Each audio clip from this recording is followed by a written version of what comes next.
শঙ্কিত এবং তারা ফিরে আসার স্বপ্নেও কিন্তু তারা আছেন। অতএব সেক্ষেত্রে এই ছাত্র আন্দোলনকে, এই অ্যাচিভমেন্টকে বিতর্কিত করার চেষ্টা যে থাকবে এটাই স্বাভাবিক। এখন সেই জায়গাটাকে রাষ্ট্রীয় বা প্রাতিষ্ঠানিকভাবে নিয়ে আসার সুযোগ নাই। এটা তো আওয়ামী লীগের অনেক নেতার বাসাই হয়েছে, আওয়ামী লীগের মন্ত্রী বাসায় হয়েছে, কারণ এতগুলো লাশের পরে মানুষের তো আসলে সেন্টিমেন্টটা তো একটা আলাদা বিষয় হয়। প্রত্যেকটা দেশেরই রাজনৈতিক এক একটা পলিসি থাকে, এখানে মিস্টেক থাকে, এখানে অনেক কিছুই থাকে, কিন্তু হয়তোবা ভারত এখন অনুধাবন করবে বাংলাদেশের মানুষ কি চায়, তাদেরকে নিশ্চিত করতে হবে। কারণ বাংলাদেশে হিন্দুদেরকে ব্যবহার করে বর্তমান ছাত্র অভ্যুত্থানের বা বিএনপির বা জামায়াত ইসলামের কোন সুবিধা নেওয়ার সুযোগ তারা কখনো চেষ্টাও করে নাই, তারা কখনো নেয় নাই। অতীতে রাজনীতির ইতিহাস সেটা প্রমাণিত। শুরুতেই আমি ঘটে যাওয়া বাংলাদেশের ছাত্র গণ অভ্যুত্থানে সকল বীরশ্রেষ্ঠ শহীদদের প্রতি শ্রদ্ধা এবং তার বিদেহী আত্মার মাগফিরাত কামনা করে আমি আপনার আলোচনায় অংশগ্রহণ করছি।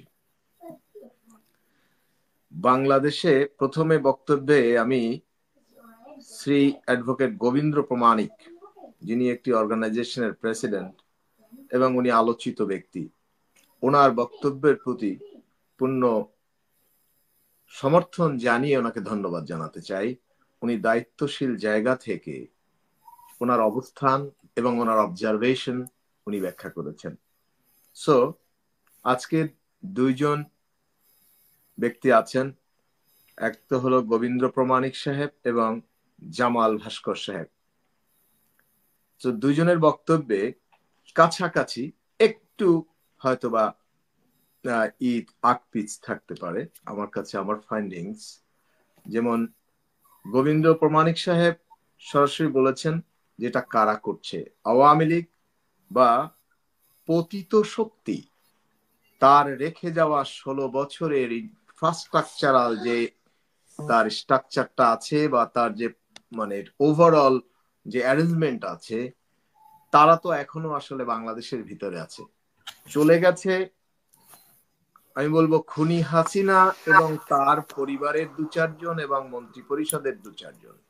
এর বাইরে কিন্তু টোটাল তাদের দোসর, তাদের সহযোগীরা এবং যত প্রকার গত 17 বছরে সুবিধা গ্রহণ করেছে তারা কিন্তু অভ্যন্তরে আছেন।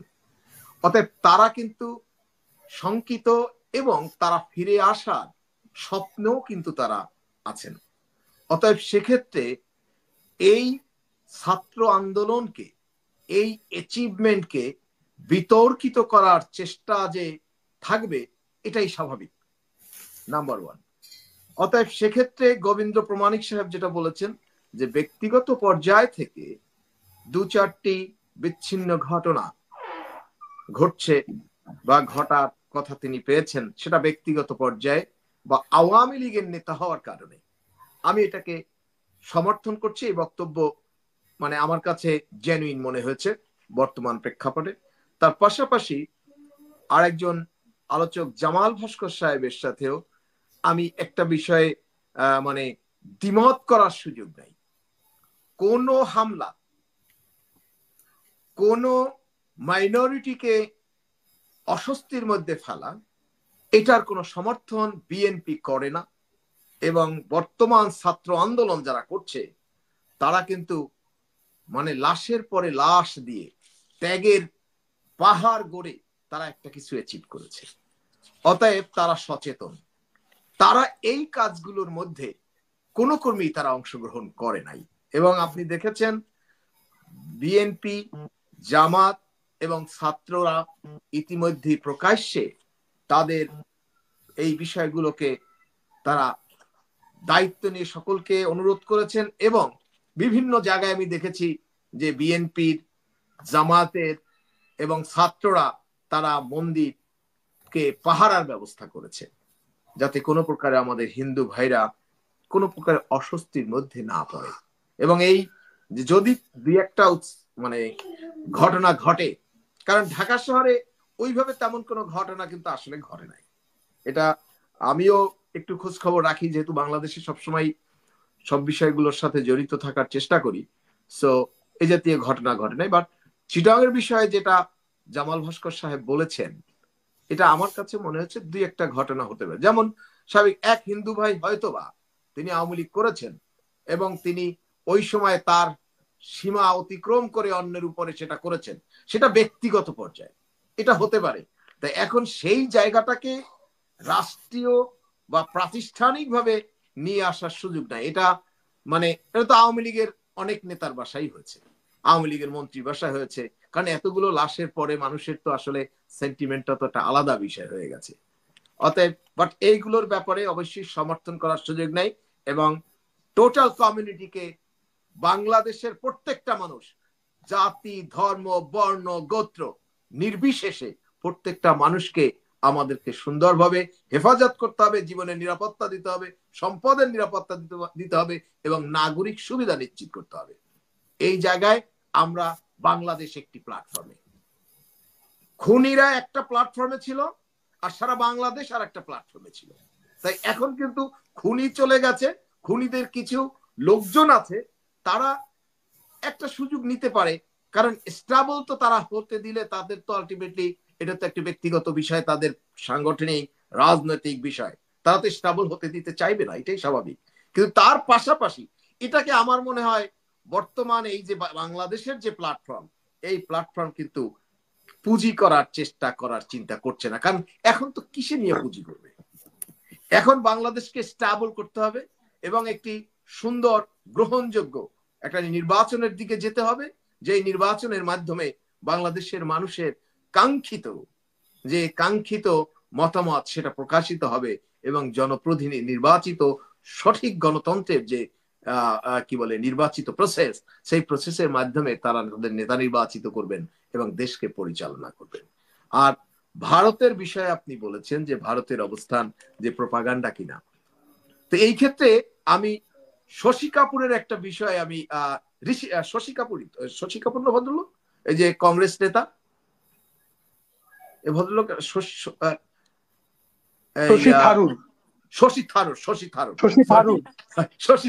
Exactly, I am sorry, Shashi Tharoor একটা কথা বলেছেন কিন্তু, ভারতকে বাংলাদেশের মানুষের সাথে থাকতে হবে। ভারত একটা সময়, এটা তো বলার অপেক্ষা রাখে না, প্রত্যেকটা দেশেরই রাজনৈতিক এক একটা পলিসি থাকে, এখানে মিস্টেক থাকে, এখানে অনেক কিছুই থাকে, কিন্তু হয়তোবা ভারত এখন অনুধাবন করবে বাংলাদেশের মানুষ কি চায়। কারণ এই 18 কোটি মানুষ কারো একক কারো অধীনে নয়। তো বাংলাদেশের মানুষ যেটা চায়, সেই বাংলাদেশের মানুষের সাথেই ভারতকে থাকতে হবে। কারণ ভারত এবং বাংলাদেশ তাদের যৌথ যে কাজগুলো আছে, যে আমাদের যে নিরাপত্তা, সেই পারস্পরিক নিরাপত্তাকে যেমন নিশ্চিত করতে হবে, এবং সেক্ষেত্রে যদি অধিকাংশ মানুষের সেন্টিমেন্টকে ভারত ধারণ করতে না পারে, তাহলে কিন্তু আসলেই তাদের বিষয়ে তারা অনেক বেশি ইন্টারনালি হুমকির মুখে তারা পড়বে। অতএব এখানে অনেক আমি বলবো যে বিচক্ষণ চিন্তার দ্বারা এবং সবচাইতে উন্নত মানসিকতা দিয়ে তারপরে বাংলাদেশের মানুষদেরকে তাদের মূল্যায়ন করতে হবে। আর তার পাশাপাশি আপনার বাংলাদেশের ক্ষেত্রেও আমি বলবো যে বাংলাদেশের বর্তমান যে পরিস্থিতি, 16-17 বছরে police department, civil administration and judiciary totally corrupted হয়েছে।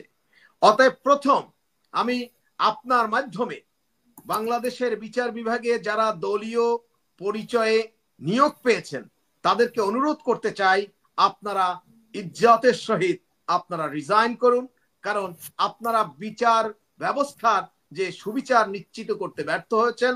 কারণ আয়নাঘর বেরিয়ে এসেছে, এপিলেট ডিভিশনের একটি পূর্ণাঙ্গ বেঞ্চ বাংলাদেশে এক্সিস্টেন্স থাকার পরও, যেই দেশে, কারণ কি, কারণ বিচার বিভাগ ছিল একজন লোকের প্যাটিকোট, বলা হয় প্যাটিকোটের আচরণে তারা তাদের দায়িত্ব পালন করেছে।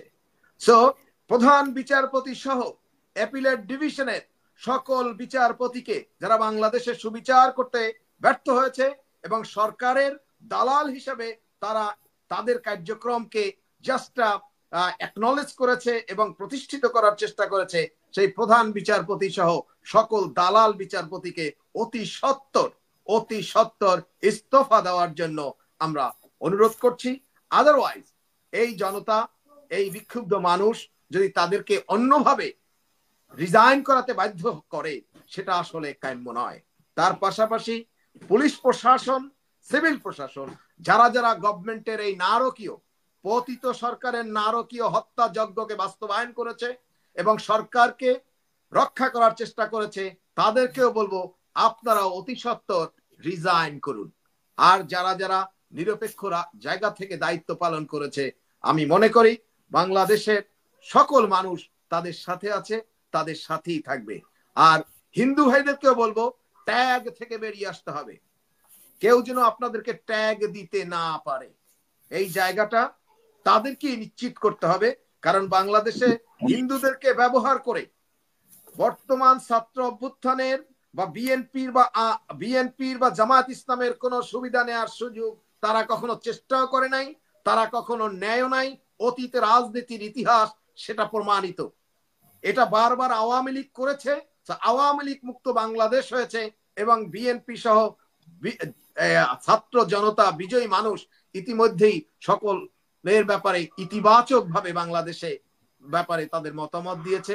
সেই ইতিবাচক চিন্তাকে প্রত্যেককে ধারণ করতে হবে। অতএব আমার মনে হয় এই অভ্যুত্থানকে কেউ যাতে প্রশ্নবিদ্ধ করতে না পারে সে ব্যাপারে সবাই সতর্ক দৃষ্টি রাখছে এবং আমরাও সবাইকে বলবো যে আপনারাও অনেক বেশি সচেতন এবং সতর্ক থাকবেন। এ পর্যায়ে আপনাকে ধন্যবাদ।